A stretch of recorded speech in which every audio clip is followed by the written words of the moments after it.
e da parte que dava para trás do terreno. Que o terreno deles era um chagão onde o pessoal ia e vinha para o beco do Piquiá. Era descontínua porque nesse momento, pelo menos, ninguém passava. Retirar água também é uma servidão descontínua, porque se houver alguma seca e não tiver água no local, naqueles casos dos açudes temporários do Nordeste, nós vamos ter uma servidão descontínua. De pastagem, mesma coisa. Eu posso ter uma servidão em que só dou autorização para aquela pessoa entrar com o seu gado para pastar no meu terreno durante um determinado período do ano. Quando, por exemplo, estiver chovendo e a grama estiver verde, estiver seco e eu estiver ainda cuidando daquela terra, eu vou impedir aquela passagem. Portanto, é uma servidão descontínua. Por que, professor? Porque se eu permitir que o gado entre no meu terreno fora do período propício, eu posso gerar erosão e posso prejudicar a minha terra. Aparente, aquelas que revelam obras exteriores indispensáveis ao exercício. Por exemplo, a estrada, o arqueduto, uma estrada de ferro, uma ponte, E não aparente, aquelas que proíbem construir acima de certa altura. É o que acontece no Nordeste, É o que acontece na Cidade Velha. Eu perguntava para o engenheiro do Ministério Público por que eles não pegam aquele prédio que foi agora desapropriado, que era uma academia que fica ali na 16 de novembro, o prédio do Ministério Público, e não fazem um prédio grande como em São Paulo. Quem conhece o Ministério Público de São Paulo, é um prédio grande, eu acho que são uns 20 andares. Cada andar tem não sei quantas salas que não funcionam não sei quantas promotorias. E eu perguntava para o engenheiro, por que aqui não se faz a mesma coisa? Se derruba toda aquela academia, aquela onde é a garagem do Ministério Público, faz uma garagem subterrânea e faz um prédio grande, daria para acomodar todos os 300 e poucos promotores que existem no estado do Pará. Ele disse, doutor, a ideia é maravilhosa, só que o senhor não sabe que existe uma servidão não aparente, uma lei municipal que proíbe a construção acima de certa altura no Ministério Público. Vocês sabiam disso? O Ministério Público não pode construir acima de, parece, do 4º andar. Não, mas não é o Ministério Público. Não. Naquela área. Naquela área, exatamente. Eu estou te dizendo que o Ministério Público e a Prefeitura e o Poder Judiciário não podem construir acima do 4º andar naquela área. Eles têm que respeitar a arquitetura. Ali o Palácio Carlos Gomes tem uma determinada altura, não pode ficar um prédio maior. Muitos argumentos jurídicos que querem derrubar aquele outro prédio lá que está na margem do rio. É a mesma coisa que acontece no Brasil, você não pode subir o prédio. Exatamente. Então é a servidão não aparente, tá? Modos de constituição da servidão. A servidão não se presume, lógico. A servidão tem que ser constituída. Só se constitui por ato inter vivos e levado no registro de imóveis. Antes da inscrição, a servidão é mero direito pessoal. Ah, professor, quer dizer que até o chagão lá da Dona Margá, do Tataco, ele tem que ser levado no registro de imóveis? Porque se um dia o senhor Augusto quisesse fechar ali e não deixar ninguém passar, só tem um mero direito pessoal, perfeito. Então, como é que você vai reconhecer? Você não espanta a Dona Margá, não. Vai passando, vai para lá, vai para o Beco do Piquiá, vai para cá, vai para lá, vai para o quintal da Dona Menina, volta para lá. Depois de completados os requisitos do uso capião, no caso, prolabore ou ordinário ou extraordinário, e aí nós já vimos os requisitos, você pode reivindicar aquela servidão de passagem. Pode, tranquilo, beleza pura, tá? Ou não? Por exemplo, se passarem várias pessoas lá, qualquer desses, Só quem passa. Porque é um prédio serviente. Ali, deixa eu te explicar. Ali era assim. Era o terreno dela. Aqui é a rua. Que eu não sei se é Napoleão Laureano o nome da rua. A gente chama de Beco do Piquiá, né? Beco do Piquiá é Piquiá. Piquiá, assim. É? Não é? Eu não sei, bicho, eu não sei. É lá no Guamá. É. Aí, presta atenção. Aqui tem um chagão dela. Aqui era o terreno da dona menina, que agora eu me esqueci o nome dela. Aqui tinha uma outra servidãozinha aqui. Tinha uma outra casa bem aqui. Casa A, casa B, casa C e casa D, vamos supor. Então, e tinha uma outra servidão bem aqui. Uma passagem. Então, quem tem direito à servidão? Essas pessoas aqui, ó. Professor, mas eu acho que a pergunta diz que a respeito da documentação vai do nome de todos, ou apenas uma. Esse pedaço aqui, tá? Esse pedaço aqui tem que ficar, por exemplo, um prédio CD, o prédio serviente e o outro prédio que é os proprietários desse aqui, do C e do D, por exemplo. E aqui do B e do A. Fica no nome deles. Sempre tem um prédio serviente em relação ao outro. Ele está servindo o outro. Servindo de direito de passagem, né? Muito bem. Então, eu tenho que levar no registro de imóveis. É um direito real. As servidões devem ser exercidas evitando, quando possível, agravar o encargo do prédio serviente. Tá bom, professor. E se esse cara resolvesse ampliar a servidão? Ele já não passa mais aqui a pé. Ele quer passar com o carro dele aqui. Vai ampliar a servidão. Ele aumenta o tamanho da servidão para passar com o carro aqui. Gente, as servidões devem ser exercidas evitando, quando possível, agravar o encargo. Agravar o encargo é isso. Se era para passar pessoas, não foi feita para passar carro, né?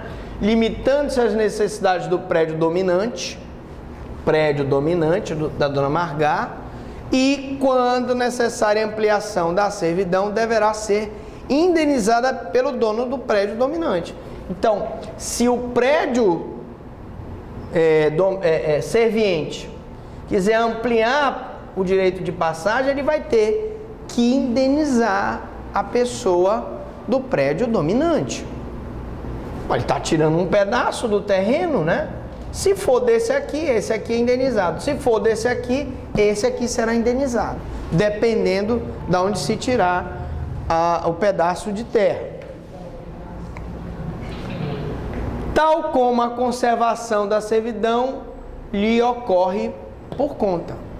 Então, se eu fiz uma passagem aqui e eu fui indenizado, eu tenho que conservar juntamente com outra pessoa. Então, não vou deixar ficar com lama, não vou deixar criar um mato, não é isso? Portanto, a remoção da servidão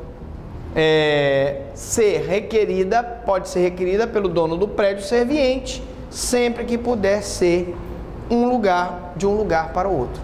Se eu, por exemplo, tivesse uma modificação da maré aqui e eu tivesse que mudar a posição dessa servidão por um problema de maré, por um problema de fluência do rio, essa remoção da servidão teria que ser colocada para outro lugar. Por exemplo, mudou, agora a servidão ficou assim, ó, em diagonal. Pode ser feito? Pode. Isso também vai ser feito através de escritura pública. Extinção, cancelamento do registro e renúncia do titular. Ou seja, suponhamos que o cara deixou de usar esse direito de passagem aqui. O cidadão deixou de usar o arqueduto aqui. Esse arqueduto, por exemplo, lá do Rio de Janeiro, ele é um arqueduto que foi feito na época de Dom Pedro. Deixaram de usar o arqueduto. Permanece o arqueduto lá, porque é uma questão de patrimônio histórico. Mas existe ainda, houve uma renúncia dos titulares de usar. Então pode ver a extinção da servidão quando houver essa renúncia, tá? Ações cabíveis em defesa da servidão são as mesmas que são usadas em defesa da propriedade. Então, por exemplo, nós temos a ação confessória. Ação, aula ao vivo é assim mesmo, toca o celular, aquele celular. Isso é celular, rapaz. É não? É. O ensaio. Acho que é aí fora, mas não sabe que tudo é gravado. É, bom. Então, ações cabíveis. Confessória, que é o reconhecimento judicial da existência da servidão. E aí nós vamos ver um modelo em que o cidadão pede para que se reconheça o direito dele de usar aquela água do açude, para que ele possa dar água para o seu gado. Negatória é a proclamação da inexistência de ônus real, e aí eu posso pedir também para que se negue o direito daquela pessoa ao ônus real. E vamos agora só falar, para terminar a nossa aula, do usufruto. Usufruto. Usufruto, o nome diz. Vem de uso, fruto. Usar o fruto. É um direito real conferido a alguém durante certo lapso de tempo que autoriza a retirar da coisa alheia os frutos e utilidades que ele produz. Então você, com usufruto do imóvel, você recebe os aluguéis. Você, com usufruto daquela plantação de café, você tem o direito a retirar a produção de café. E assim sucessivamente. Usar o fruto. Impondo-se-lhe o dever de conservar a sua substância. Se é uma plantação de café, ele vai conservar o café. Se é uma propriedade, ele recebe o aluguel, ele vai conservar a propriedade, podendo mais cedo ou mais tarde consolidar-se a propriedade. Ele começa como usufrutuário e pode adquirir a propriedade. Haverá dois titulares no usufruto: o seu proprietário e o usufrutuário. O proprietário é quem tem a escritura pública, o direito de propriedade daquele imóvel. E o usufrutuário é aquele que adquire, recebe os frutos do imóvel. Sendo um direito real de grande abrangência, com objeto de uso e gozo, temporário e inalienável. Se eu te concedi a condição de usufrutuário daquele imóvel, não posso de maneira nenhuma permitir que você aliene para outra pessoa aquele usufruto. O usufruto é temporário e inalienável. Temporário porque finda com prazo de 100 anos, e aí se você viver 100 anos, você não pode, talvez não viva, mas aí esse usufruto passa para os teus descendentes, né? E extingue-se pela morte do usufrutuário, né? Artigo 1390 do Código Civil. O usufruto apareceu na era da República, ao tempo de Cícero. Então isso foi uma criação romana. Tem a finalidade assistencial e, via de regra, resulta de negócio gratuito. Então, na verdade, você tinha uma determinada pessoa que você queria ajudar, e na época romana você entregava aquele imóvel, você tinha muitas propriedades como romano, para que aquela pessoa, patrício, plebeu, não para os escravos, evidentemente, pudesse usar e receber os bens, os frutos daquele imóvel. Não raro o usufruto advém de testamento, e eu posso deixar aquela propriedade em usufruto para um filho meu, por exemplo, para uma concubina tua, por exemplo. E neste caso se assemelha com fideicomisso, né? E ainda por doação. Posso doar uma propriedade com usufruto, sendo alienável apenas em favor do proprietário. Então eu posso alienar o usufruto só em favor do proprietário. O usufruto pode recair em um ou mais bens móveis e imóveis. Atenção!